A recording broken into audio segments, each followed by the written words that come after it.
Olá, a nossa aula de hoje será sobre testes diagnósticos. Um diagnóstico é um processo de decisão clínica que baseia-se inconscientemente ou não em probabilidade. Tá?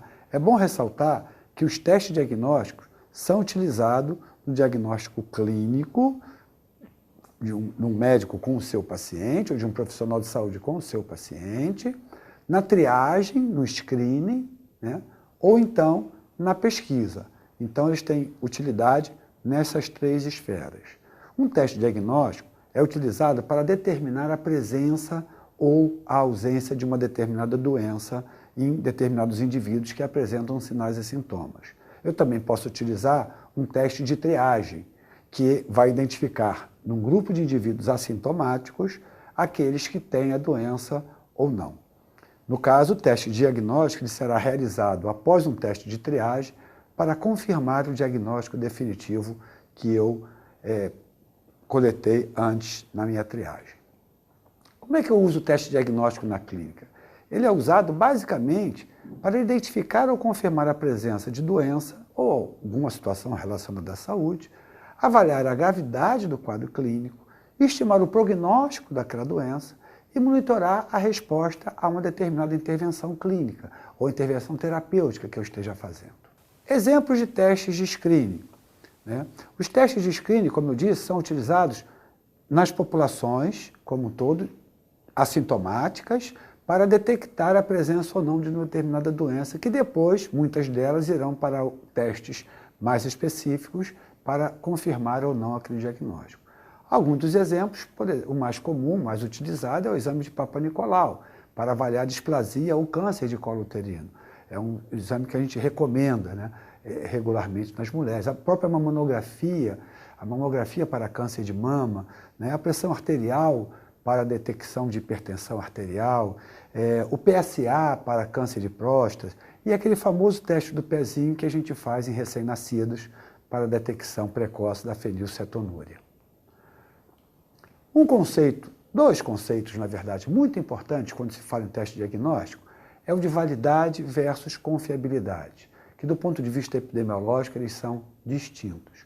O que é uma validade? É a capacidade do teste discriminar adequadamente os indivíduos doentes dos não doentes. Então, quanto melhor o meu teste discriminar, dizer que é doente quem realmente é doente e dizer quem não é doente, aqueles que realmente não têm a doença, mais válido é o meu teste. Já a confiabilidade tem associação com a precisão, não necessariamente com a validade, como eu vou mostrar daqui a pouco. Então, a precisão é a capacidade do teste sempre reproduzir o mesmo resultado, ou resultado muito semelhante, quando ele for repetido algumas vezes. Tá? Então, o que significa isso? Se eu mensuro num paciente uma pressão arterial de 14/10, eu vou repetir essa pressão naquele mesmo paciente. Se aquele meu aparelho for preciso, vai dar em torno de 14/10. Não vai dar uma pressão muito alta ou baixa. Né? Então, esse é o instrumento preciso. Ele repete o mesmo achado, o mesmo resultado, ou resultado muito próximo quando repetido. E aí a metáfora do tiro ao alvo é muito utilizada para mostrar a diferença entre validade e confiabilidade. Né? Então, por exemplo, naquele primeiro alvo ali, eu tenho uma pessoa que acertou tudo muito pertinho, mas longe da mosca. Né? Então, eu vou dizer que esse indivíduo foi preciso ao disparar os seus tiros. Entretanto, não houve nenhuma validade. Ele, em nenhuma vez, acertou o alvo. O que nós queremos é o que está logo abaixo, que é o indivíduo que foi preciso, ou seja, acertou sempre próximo e sempre na mosca ou bem próximo da mosca. Então, este indivíduo foi válido e preciso, que é o que nós queremos na prática clínica ou mesmo na triagem. Né? Também podemos ter um indivíduo não preciso, que atira em vários pontos e, eventualmente, acerta ali na mosca ou próximo da mosca. Então, ele seria um indivíduo que até os tiros deles poderiam até eventualmente serem válidos, mas com um grau de imprecisão muito grande, né? Ou então, nem uma coisa nem outra. Não acerta nem próximo da mosca, acerta fora do alvo, então nem preciso, nem válido aquele indivíduo ou aquele teste diagnóstico. Vejam que o que nós pretendemos é utilizar testes que sejam precisos e válidos. Aqui do lado, tá, se fosse numa escala contínua, como por exemplo a glicemia, eu teria aquele valor verdadeiro, né, e eu teria uma pequena variação em torno do valor verdadeiro. Esse é o teste que eu vou utilizar na minha prática, porque ele tem precisão e tem validade. Do contrário, eu posso ter um teste muito preciso, ou seja, ele repetir sempre a mesma medida, mas essa medida ser sempre a medida errada. Um exemplo clássico, se você tem um manguito para mensurar a pressão arterial, né, descalibrado, você vai mensurar várias vezes a pressão naquele indivíduo, vai dar sempre a mesma pressão, mas que não será a pressão real que ele tem. Tá? Então é aquilo ali, ele está atirando ao alvo, mas ele tem algum problema na pontaria dele, que ele acerta sempre no mesmo lugar, mas sempre longe do alvo. Então esse pode ser um exemplo de um exame preciso, mas não válido. Tá? Então, seria numa escala contínua, esse aí, se a glicemia, por exemplo, for de 100 e o meu aparelho está descalibrado, ele vai dar sempre 150, 160, 140, 138, 151, mas o indivíduo, na verdade, tem um valor real bem distante desse valor que está sendo mensurado no teste. O teste seria preciso, mas não seria válido. Né? Também podemos ter um teste válido, ou seja, que eventualmente até inclui o verdadeiro valor, mas ele tem uma dispersão de valores tão grande que acaba eu não utilizando aquele teste. Embora eu saiba que ele tem alguma validade, ele não vai ter nenhuma confiabilidade, porque ele cada hora dá um resultado. Então, o indivíduo que tem uma pressão de 12 por 8, e eu meço 5 vezes a pressão nesse indivíduo, uma vez 12 por 8, mas outra vez 20 por 10, a outra 9 por 6, a outra... Esse instrumento não deve ser utilizado, que embora apresente algum grau de validade, ele não tem nenhuma confiabilidade. Então, esses dois conceitos são fundamentais quando a gente avalia os testes diagnósticos. Eu costumo iniciar minha aula falando desse teorema de Epitetos, né, que é um filósofo do tempo antigo que dizia: as coisas são o que parecem ser, ou são e não parecem ser, ou não são, mas parecem ser, ou não são, nem parece ser. São as 4 aparências para a mente, segundo Epitetos. Nós podemos fazer este axioma, transformá-lo numa famosa tabelinha 2x2, entre ser e parecer, em que tem 2 verdades, né? Elas são o que parecem ser, ou não são e nem parecem ser. Mas tem 2 outras que não são verdadeiras. Eles são, mas não parecem ser, ou não são, mas parecem ser. Isso pode ser, em relação ao teste e uma doença, traduzido em: dado uma doença, eu aplicado o teste, eu vou encontrar o indivíduo positivo, que tem a doença, o verdadeiro positivo, e o indivíduo negativo, que não tem a doença, o verdadeiro negativo. Mas eu também vou encontrar o falso negativo, ou seja, aquele indivíduo que, apesar de ter a doença, o teste resultou negativo, e tenho aquele indivíduo que, embora não tenha a doença, ele pode ter o teste positivo. É aquele resultado falso positivo. Então, em todo teste diagnóstico, ao avaliarmos todo e qualquer teste diagnóstico, nós podemos estar incorrendo numa dessas 4 possibilidades. Obviamente, escolheremos o teste que tenha o maior número possível de verdadeiros positivos e verdadeiros negativos. Mas, infelizmente, um teste 100% de verdadeiros positivos e 100% de verdadeiro negativo ainda não existe no nosso dia a dia. A partir daí, podemos calcular duas grandes propriedades dos testes diagnósticos, que é a sensibilidade e a especificidade. Então, vejam que eu estou aqui reproduzindo esse teste, dando nome agora a esse slide que eu falei há pouco, né? É o mesmo slide que agora eu apresento, entre a doença e os testes sendo aplicados.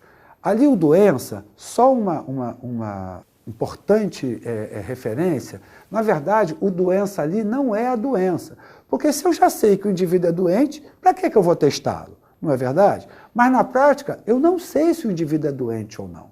Então eu utilizo um teste chamado teste padrão ouro, que é o melhor teste disponível até o momento para o diagnóstico daquela doença.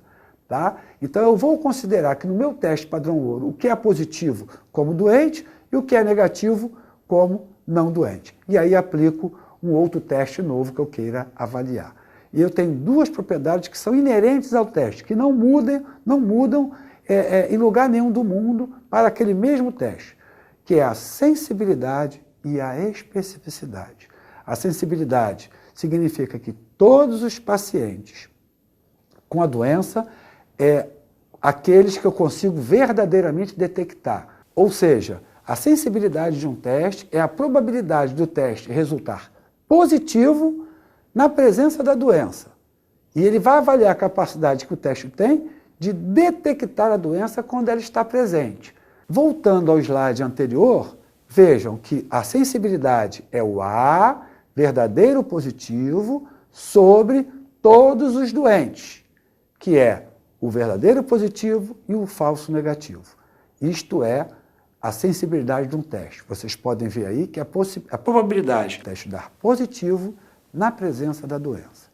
Temos uma outra probabilidade muito importante de ser calculada, que é a especificidade. É uma propriedade também, como eu disse, inerente aos testes diagnósticos, que é a probabilidade do exame resultar negativo na ausência da doença. E ele vai avaliar a capacidade que o teste tem de afastar a doença quando ela realmente está ausente, que é dado pelo D de dado sobre B mais D de dado. Voltando ao slide, está lá a especificidade. O verdadeiro negativo entre todos os indivíduos que efetivamente não têm a doença.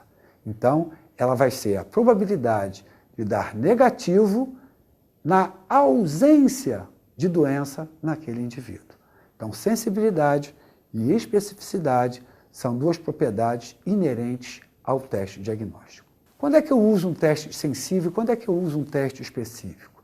Um teste sensível é muito importante quando o diagnóstico da doença é potencialmente grave, que eu tenho que dar aquele diagnóstico e ele não pode passar sem ser diagnosticado. Ou então para afastar a doença no diagnóstico inicial. E sabe por quê? Porque quando o resultado é muito sensível, como o teste é muito sensível, o valor negativo dele é muito mais útil para a gente.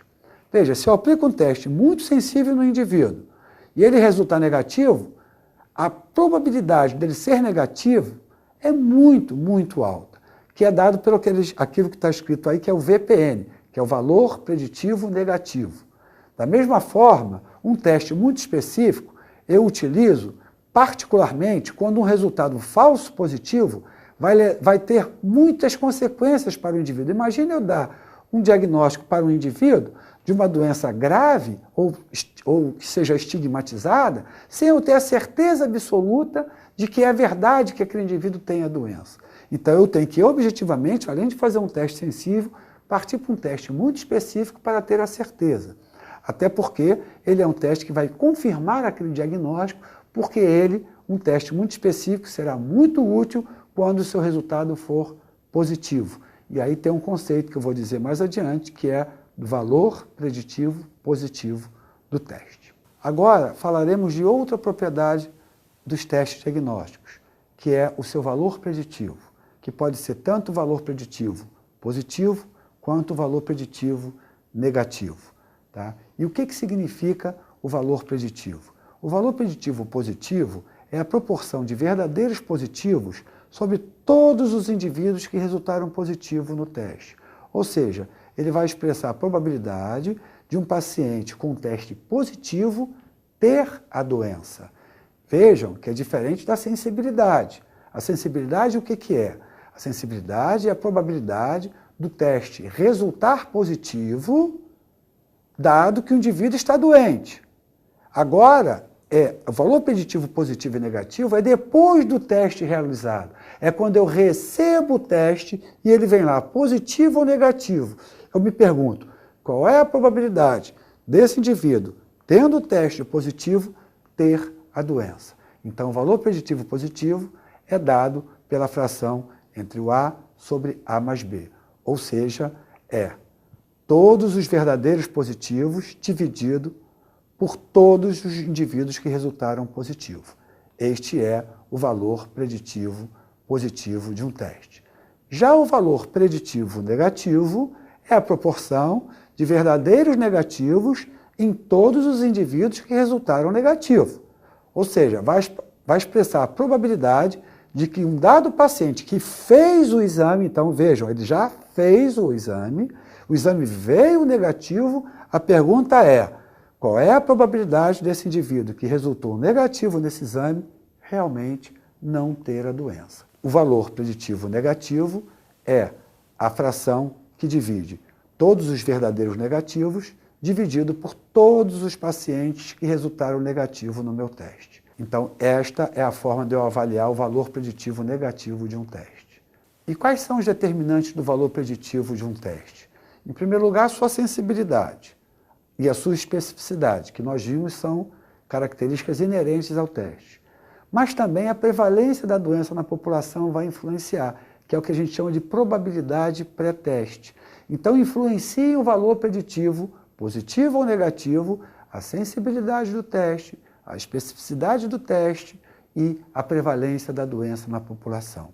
Aí nós temos, vocês não precisam decorar, o teorema de Bayes, apenas para correlacionar a associação entre valor preditivo positivo e valor preditivo negativo. Daquela fórmula que eu apresentei, podemos derivar dois gráficos, né?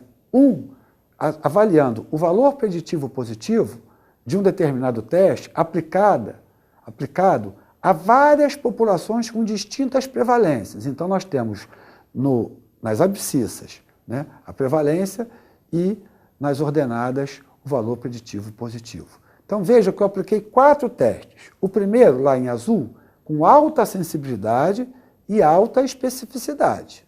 Tá? Então, um teste quase 100%.